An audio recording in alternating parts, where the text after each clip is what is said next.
Leïla est avec vous. Je suis franco-marocaine. Je suis née et j'ai grandi à Casablanca. Je suis maman de 2 enfants, ados et jeunes adultes. Et je suis praticienne en psychothérapie et en aide à la parentalité. Et dans mon parcours de vie, j'ai eu la chance de vivre dans plusieurs pays.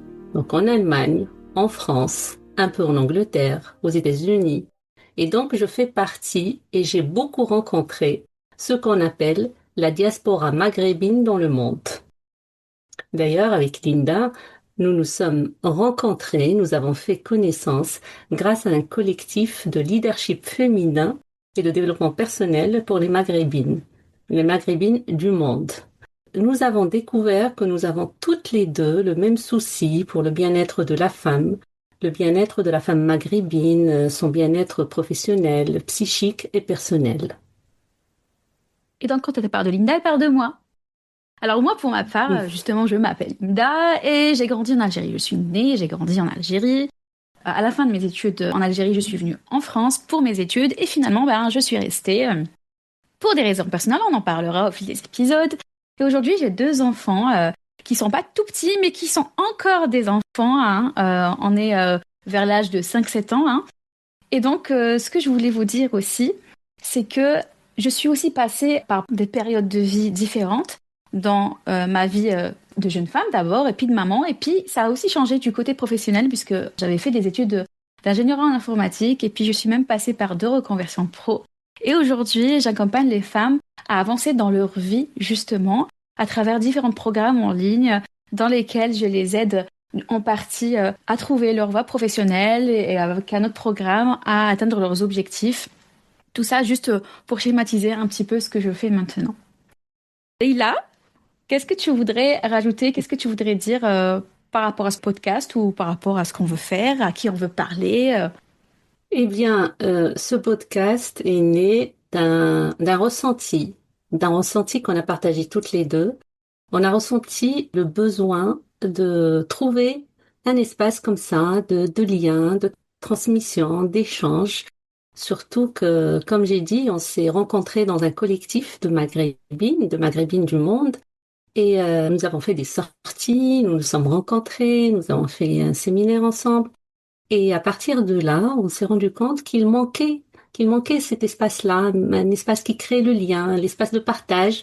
Et surtout, ce qu'on a remarqué toutes les deux, et avec les femmes qu'on a rencontrées, les mamans, que finalement, on partage beaucoup de choses. Mais comme on se les raconte pas, on n'échange pas dessus, on croit souvent qu'on est seul.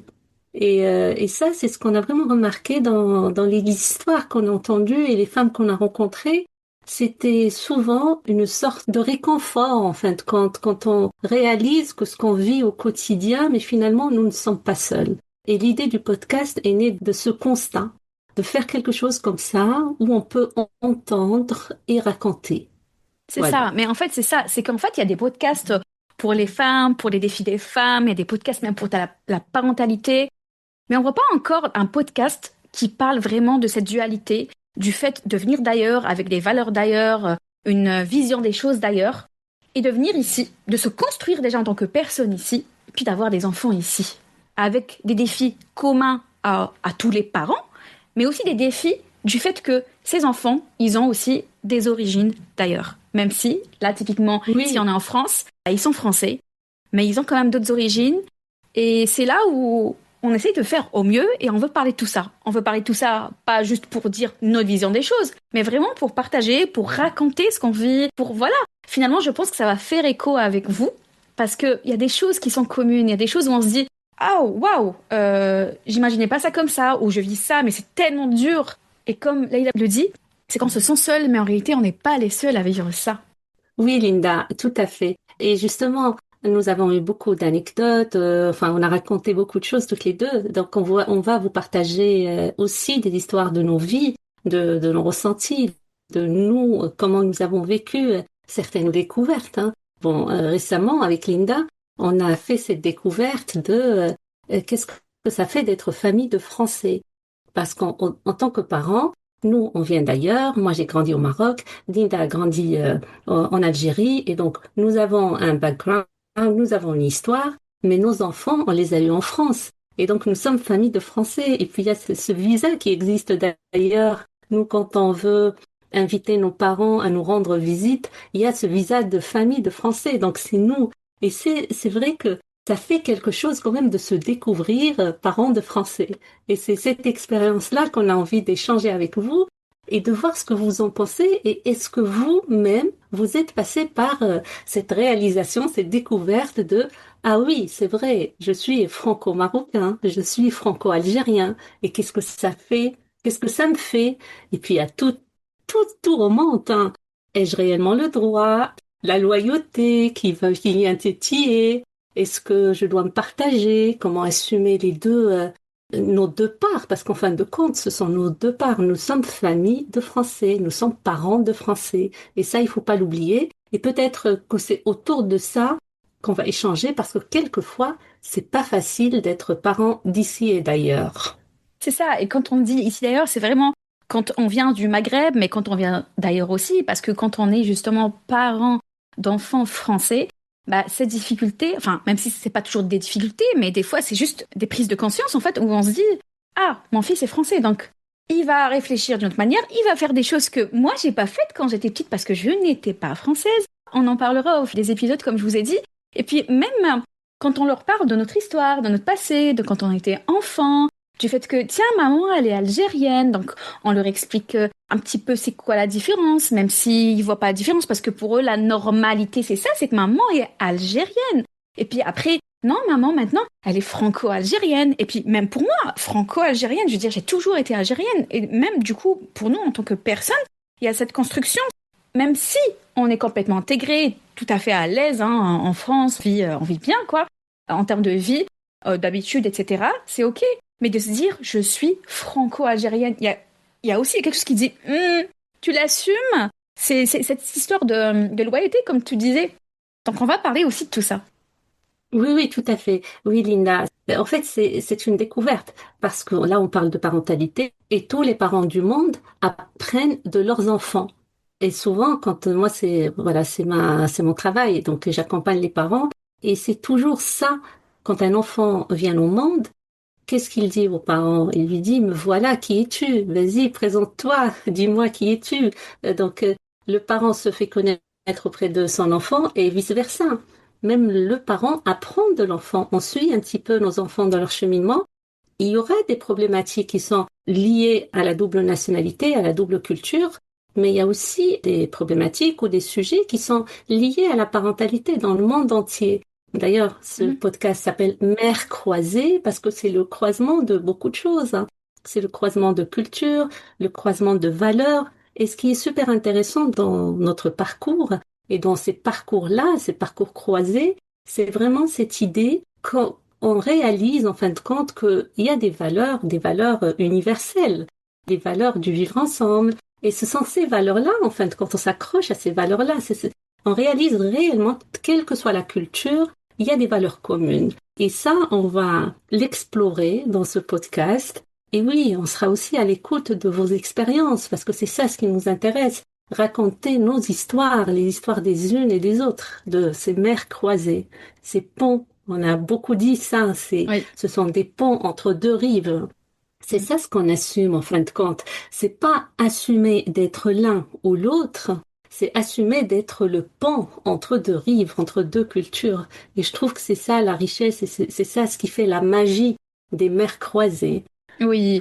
Et tu sais, moi je retiens quand tu as dit on apprend aussi de nos enfants, j'ai quelque chose à te raconter dessus. Et ben tu vois, dès l'épisode 0, on va commencer peut-être à raconter des petites anecdotes. Les- Mm. Il y a 1 an ou 2, pas plus, on était en vacances et à un moment donné, j'étais pas bien. J'étais pas bien par rapport aux enfants, ma parentalité. J'étais pas bien, j'étais au bord du craquage.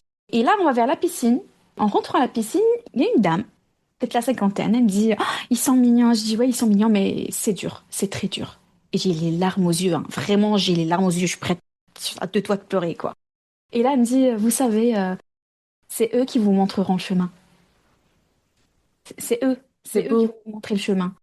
c'est très Et puis, beau. j'ai jamais revu la dame. Plus jamais. Je me suis dit, mais franchement, on dirait un ange qui est passé par là pour m'envoyer un petit message. Et puis voilà. Et ça m'a calmée. Et puis c'est une phrase qui est restée, en fait. c'est pas que moi, voilà, vas-y, je leur montre, je leur montre le chemin, voilà, une telle pression en tant que maman. Ben non, en fait, c'est aussi eux qui vont montrer le chemin de maman, le chemin de comment on peut organiser cette petite vie ensemble, en fait. Oui, et puis Mm. c'est quelque chose qui s'organise ici et ailleurs. C'est vrai que nous, les mamans croisées, les mamans qui viennent d'ailleurs et qui vivent ici, nous avons, on va dire, ce bagage à transmettre, ou ces valeurs à transmettre, ou nos traditions, ou notre histoire. Mais en fin de compte, c'est la préoccupation de tout parent. La transmission, elle est au cœur de la parentalité, quelle que soit l'origine. Je veux dire, c'est un parcours qui est commun à tous, qui est commun à tous les parents du monde.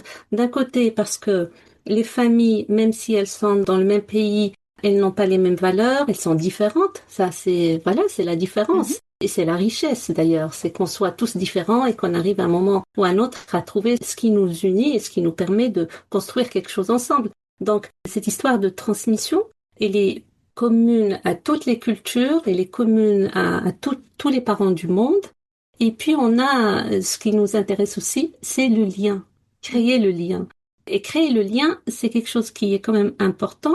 Nous, parce qu'on vient d'ailleurs et que on est passé par cette expérience et ce processus d'adaptation, d'intégration, parce qu'on a fait quand même un voyage, il y a eu voilà deux univers différents. Donc on comprend l'importance du lien. On comprend vraiment, on a senti l'utilité du lien et le fait c'est quelque chose d'indispensable hein, pour faire société. Et donc c'est tout à fait normal que qu'on soit préoccupé par cette histoire de lien. Alors que et d'ailleurs c'est quelque chose qui a beaucoup de valeur et quand on reste dans l'univers où on a grandi, ça devient quelque chose de d'acquis. Tu vois, Linda, on n'a pas besoin de s'en préoccuper. Mais quand on doit faire racine ailleurs, qu'on doit s'enraciner quelque part en dehors de là d'où on vient, l'histoire du lien revient, elle remonte. Si on n'en a pas parlé avant, c'est pas parce qu'elle n'existait pas, parce qu'elle est devenue juste quelque chose d'acquis. Tu vis en Algérie, il y a des Mm, choses évidentes mm, que limite on n'explique pas parce que c'est comme ça et puis c'est tout. Mais par contre, quand on est mm, ailleurs, bah peut-être que oui, on a besoin aussi mm. d'expliquer tout ça pour faire le lien. Mhm. Oui, on réalise l'importance de la chose, hein, la valeur des valeurs. Hein. Il y a cette expression, la valeur des valeurs. Il y a des valeurs qu'on utilise au quotidien au point de les oublier, enfin ça y est, de les assimiler, pas les oublier, mais de les Mhm. assimiler de façon à ne plus à le faire automatiquement. Et puis, quand on débarque ailleurs, on est toujours en recherche des choses importantes pour nous reconstruire et surtout pour s'enraciner. Et cette histoire de transmission, cette question de lien, ben, ils font surface, ils prennent de l'importance. C'est ce qu'on a remarqué dans les différentes rencontres avec les mamans d'ici et d'ailleurs. Et ça revient souvent. Donc on a entendu des histoires de mamans qui étaient un petit peu dans la bulle. Hein. Tu as parlé de bulle, mais voilà, la bulle peut avoir beaucoup de sens. Mais voilà, on a rencontré beaucoup de mamans qui étaient dans la solitude, qui étaient dans le repli sur soi, qui manquaient de confiance, qui manquaient pas que de confiance, mais de codes sociaux. Et quand on vient d'ailleurs comme ça, on croit que tout ce qu'on rencontre, surtout dans la parentalité, on croit que tout ce qu'on rencontre est lié à ce processus d'adaptation et d'intégration, alors que des fois on réalise que c'est des processus communs à toutes les mamans du monde, en fait. Mais c'est ça, en fait, c'est quelque chose que tu vois encore plus en tant que thérapeute. Non seulement tu peux le voir dans ta vie perso, parce qu'on discute avec des copines, des personnes qu'on connaît, qu'on rencontre, mais dans ta pratique, c'est comme ça qu'on dit, dans ta pratique, je pense que Oui, tu le vois, tu le oui, perçois mhm, vraiment. Mhm. mhm. Oui, oui, bien sûr.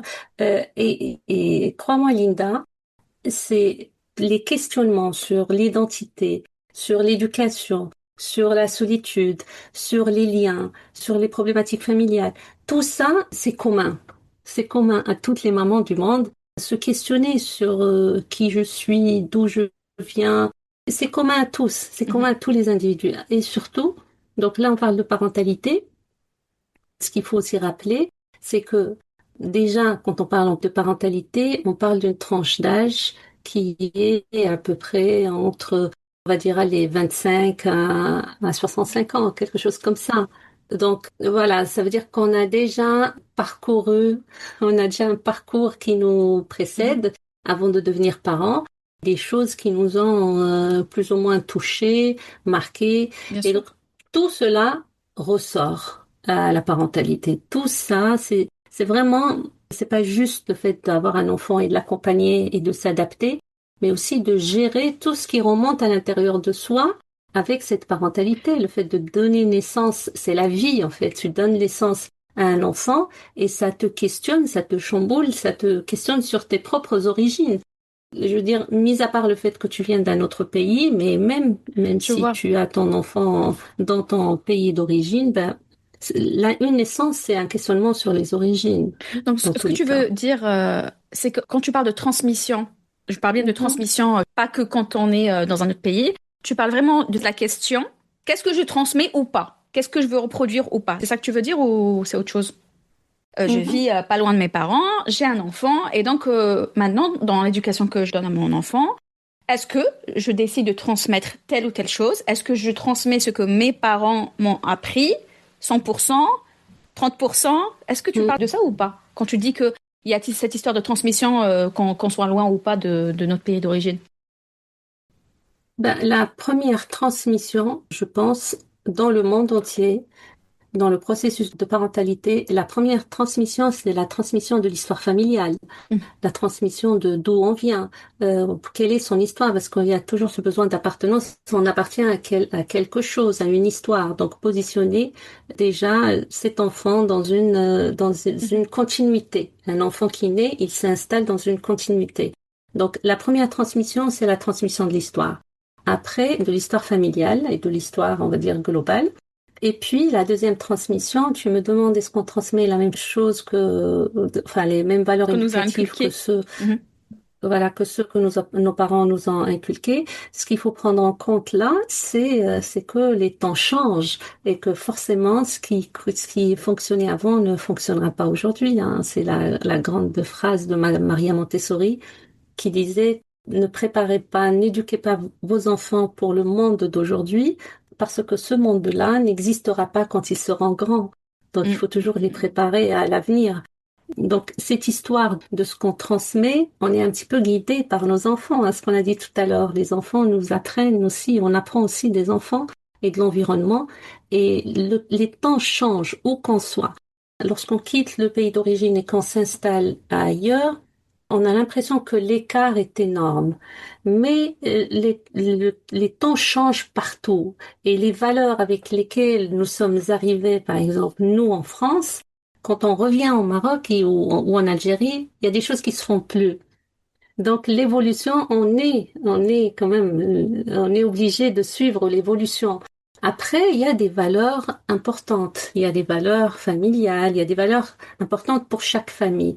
Et la meilleure façon de transmettre, c'est juste d'être soi, en fin de Oui. compte, parce que les parents du monde entier restent la première figure identificatoire de leurs enfants, le premier repère, le premier modèle pour les enfants, ça reste leurs parents. Mhm. Donc, on va dire que cette question de transmission nous rattrape tôt ou tard et qu'elle s'impose à nous. On n'a même pas besoin de la planifier. Elle s'impose à nous dès qu'on décide d'avoir des enfants. Je pense que vous l'aurez compris, on va parler transmission.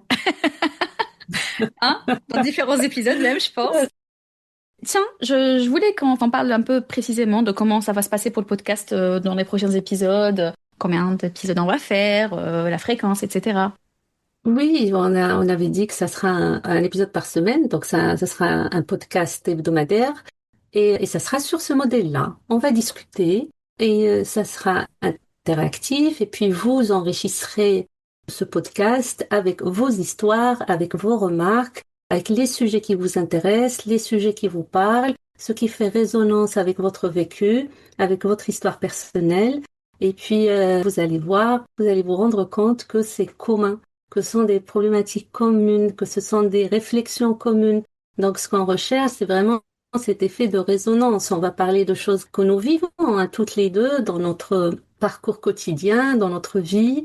Et bien sûr, ça fera résonance avec vous, hein. C'est toutes les questions de l'identité, puis de la double nationalité, puis de la langue, enfin, le sentiment de culpabilité. On a parlé de loyauté, les racines, et puis les histoires du quotidien. Linda, toi, tu as accompagné beaucoup de mamans dans des projets professionnels où, voilà, ça c'est une problématique encore liée à la maternité parce qu'à un moment, il faut prendre une décision, est-ce qu'il faut s'arrêter, comment s'organiser, C'est ça? cette histoire de garde.